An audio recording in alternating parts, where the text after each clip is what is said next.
The Sword and the Stone, Chapter 22. King Pellinore arrived for the important weekend in a high state of flurry. "I say," he exclaimed, "do you know? Have you heard? Is it a secret, what?" "Is what a secret, what?" they asked him. "Why, the king," cried his majesty. "You know, about the king?" "What's the matter with the king?" inquired Sir Ector. "You don't say he's coming down to hunt with those damned hounds of his or anything like that?" "He's dead!" cried King Pellinore, tragically. "He's dead, poor fella, and can't hunt any more." Sir Grummer stood up respectfully and took off his cap of maintenance. "The king is dead," he said. "Long live the king." Everybody else felt they ought to stand up too, and the boy's nurse burst into tears. "There, there," she sobbed. "His loyal highness dead and gone, and him such a respectful gentleman. Many's the illuminated picture I've cut out of him, from the illustrated missals, and stuck up over the mantel. From the time when he was in swaddling bands, right through them world towers, till he was a-visiting the dispersed areas as the world's Prince Charming. There wasn't a picture of him, but I had it out, and gave him a last thought o' nights." "Compose yourself, Nanny," said Sir Ector. "It is solemn, isn't it?" said King Pellinore. "What?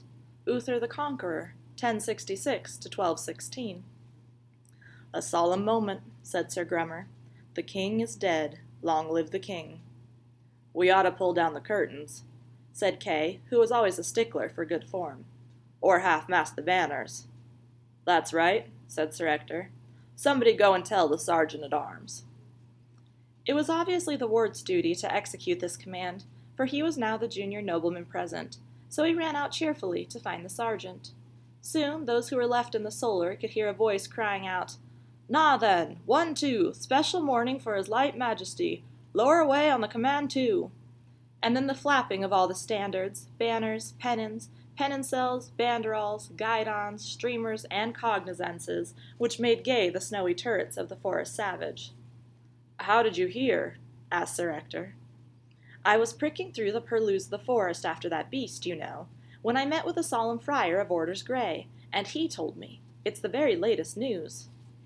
"Poor old Pendragon," said Sir Ector. "The king is dead," said Sir Grummer solemnly. "Long live the king."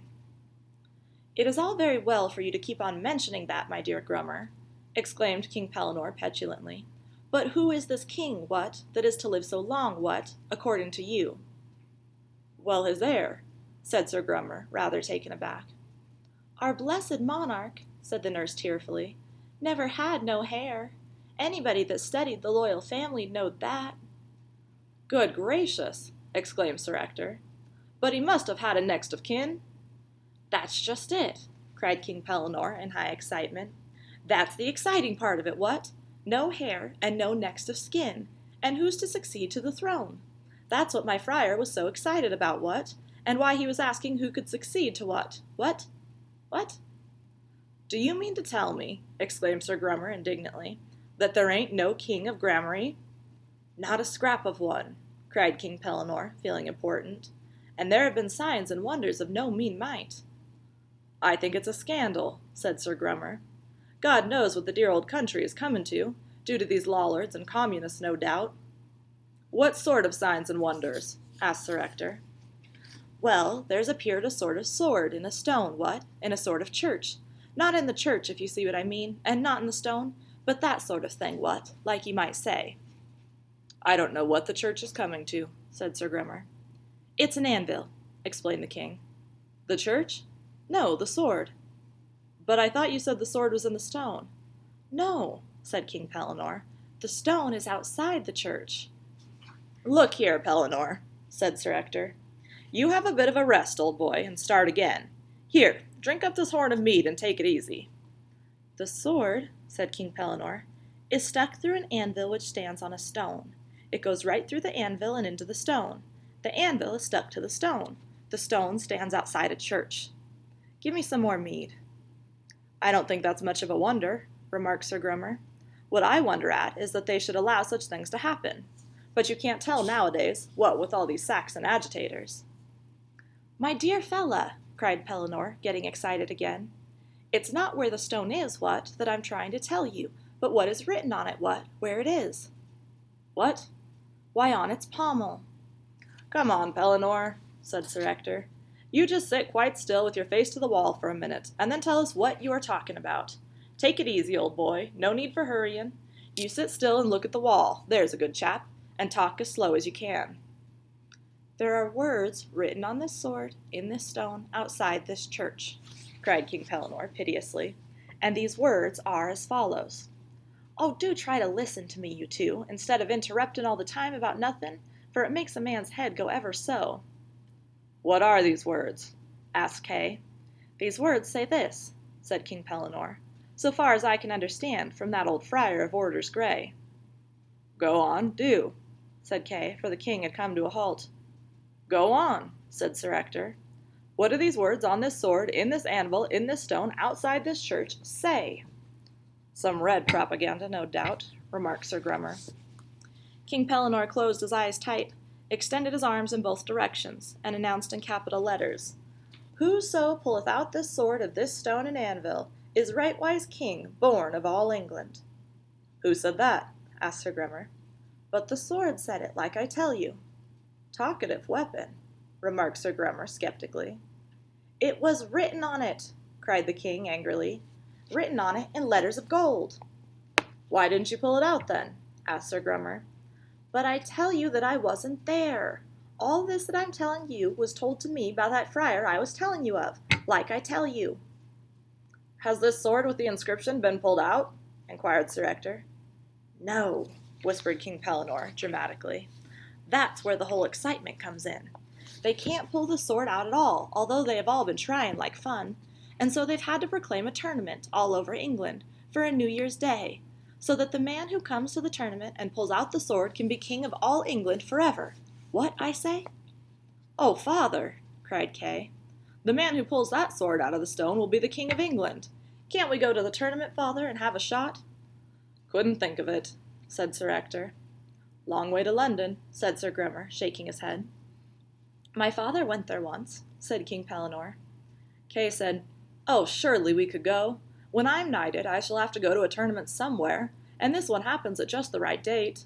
All the best people will be there, and we should see the famous knights and great kings. It does not matter about the sword, of course, but think of the tournament.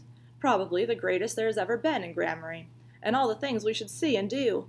Dear father, let me go to this tourney, if you love me, so that I may bear away the prize of all in my maiden fight." "But, Kay," said Sir Ector, "I've never been to London."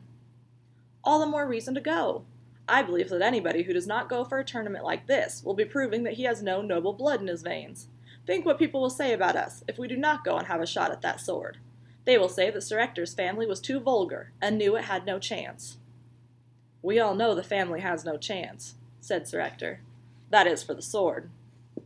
"Lot of people in London," remarked Sir Grummer with a wild surmise. "So they say." He took a deep breath and goggled at his host with eyes like marbles.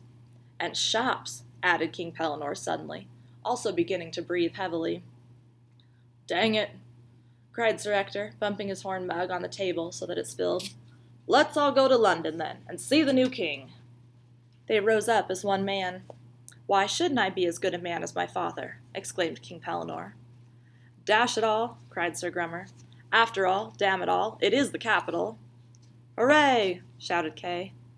"Lord have mercy," said the nurse. At this moment the wart came in with Merlin, and everybody was too excited to notice that, if he had not been grown up now, he would have been on the verge of tears. "Oh, Wart!" cried Kay, forgetting for the moment that he was only addressing his squire, and slipping back into the familiarity of their boyhood. "What do you think? We're all going to London for a great tournament on New Year's Day." "Are we?" "Yes, and you will carry my shield and spears for the jousts, and I shall win the palm of everybody, and be a great knight." "Well, I am glad we are going," said the wart, "for Merlin is leaving us too." "Oh, we shan't need Merlin." "He's leaving us," repeated the wart.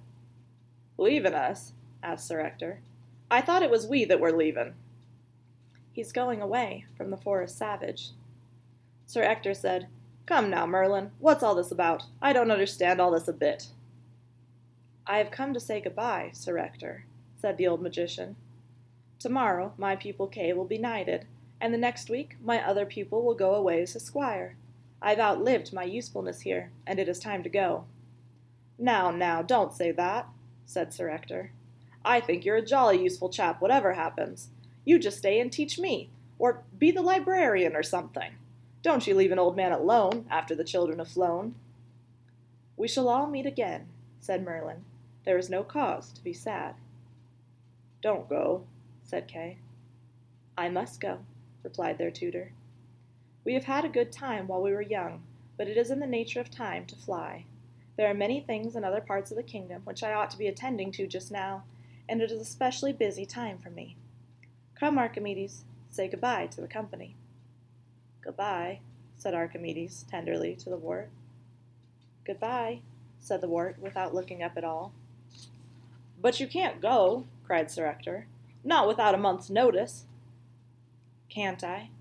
replied Merlin, taking up the position always used by philosophers who propose to dematerialize.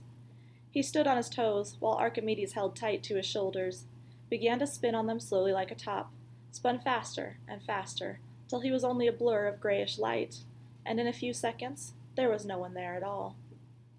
"Good-bye, wart," cried two faint voices outside the solar window. "Good-bye," said the wart for the last time, and the poor fellow went quickly out of the room.